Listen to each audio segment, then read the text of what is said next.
नमस्कार दोस्तों, अपने ही बहन से शादी करने पहुंचा दूल्हा। मंडप में जाने के बाद पता चला कि दुल्हन की जिस दूल्हे से शादी हो रहा है वह दूल्हा उसकी पति नहीं बल्कि भाई है।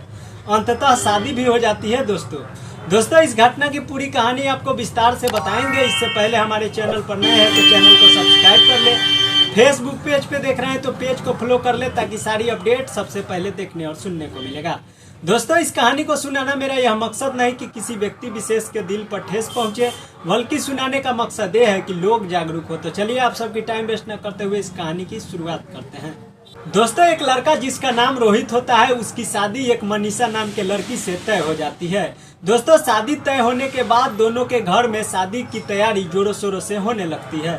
दोस्तों कुछ दिन बाद वह इंतजार की घड़ियां भी समाप्त हो जाती है और शादी का दिन भी आ जाता है।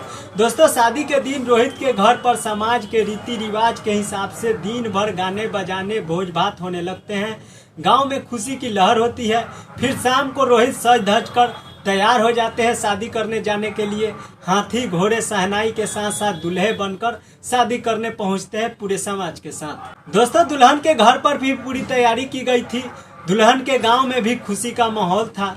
दोस्तों पहले के जमाने में महिलाएं बारात नहीं जाती थी, अपने बेटे के ससुराल नहीं जाती थी, या कहीं भी जाने से पहले 100 बार सोचती थी। समाज के साथ साथ घूंघट के आड़ में रहना पड़ता था। लेकिन दोस्तों अब जमाना बदल चुका है और हर महिलाएं हर जगह जाती है, वह हर काम करती है जो एक मर्द करता है। मर्यादाएं की सीमा समाप्त हो चुकी है। आजकल महिलाएं भी बारात जाते हैं। बारात जाना महिलाएं की फैशन हो चुकी है। दोस्तों नई सोच वाली रोहित की मां रोहित के साथ सज धज कर तैयार हो गई अपने बेटे के बारात जाने के लिए, और अपने बेटे के साथ अपने बहू को लाने के लिए दुल्हन की गाँव बारात लेकर पहुंची। दोस्तों बारात पहुंचा, वहां दूल्हे के साथ साथ जितने भी बाराती थे सभी का स्वागत हुआ। नाश्ता पानी होने के बाद जयमाल भी हुई। वहां तक तो सब कुछ ठीक था दोस्तों, लेकिन विधिवत दूल्हे शादी के मंडप में पहुंचते हैं, साथ में उसकी मां भी पहुंचती है। उसके बाद दुल्हन को बुलाई जाती है शादी की रस्म को पूरा करने के लिए। इसी बीच दूल्हे की माँ की नजर दुल्हन के हाथ पर पड़ जाता है। दोस्तों दुल्हन के हाथ पर बचपन के बनाई गई एक टैटू थी। टैटू देखने के बाद दूल्हा के जो माँ होता है परेशान हो जाती है, हैरान हो जाती है और पंडित जी को मंत्र पढ़ने से मना कर देती है और कहती है रुक जाइए पंडित जी, नहीं तो अनर्थ हो जाएगा। यह जो दूल्हा है आज मेरी बहू बनने वाली है, मेरे बेटे के पत्नी बनने वाली है, लेकिन यह मेरी बेटी है। दोस्तों इतना बात सुनते ही सारे शौक हो जाते हैं, परेशान हो जाते हैं, हैरान हो जाते हैं। दुल्हन की माँ भी परेशान हो जाती है, उसका पापा भी परेशान हो जाता है। फिर दूल्हे के माँ से लोग सवाल करने लगते हैं कि आप कैसे इसको बेटी बता रहे हैं। फिर दूल्हे रोहित की माँ बताती है कि मेरी बेटी एक मेले में हमसे बिछड़ गई थी, मैं बहुत खोजने का प्रयास किया, थाने के चक्कर काटी, लेकिन मेरी बेटी मुझे नहीं मिली। आप ही लोग बताइए कि यह लड़की को आप लोग कहाँ से लाए हैं।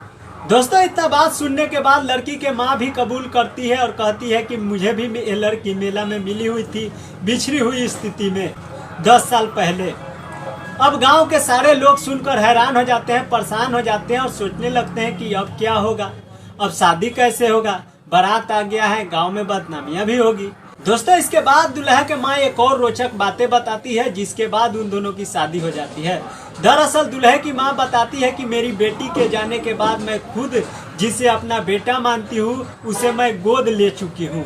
अकेली हो गई थी, परेशान हो गई थी, इसलिए मैं इस लड़के को गोद लिया हूँ। जब बारात आ गई है तो बारात वापस नहीं जाएगी, शादी होगी, इसी लड़के से होगी, इसी लड़की से होगी। ये मेरा कोई अपना बेटा नहीं है। फिर दोनों की शादी हो जाती है। शादी होने के बाद दोनों भाई बहन पति पत्नी बनकर घर बसा रही है। दोस्तों समाज में कब क्या हो जाए, कब किस तरह की घटना घट जाए, इसकी कोई कल्पना नहीं कर सकता। दोस्तों इस घटना पर आप सब क्या सोचते हैं, अपनी प्रतिक्रिया हमें नीचे दिए गए कमेंट बॉक्स में जरूर बताएं। दोस्तों इस कहानी को सुनाना मेरा यह मकसद नहीं था कि किसी व्यक्ति विशेष के दिल पर ठेस पहुंचे, बल्कि सुनाने का मकसद यह था कि लोग जागरूक हो।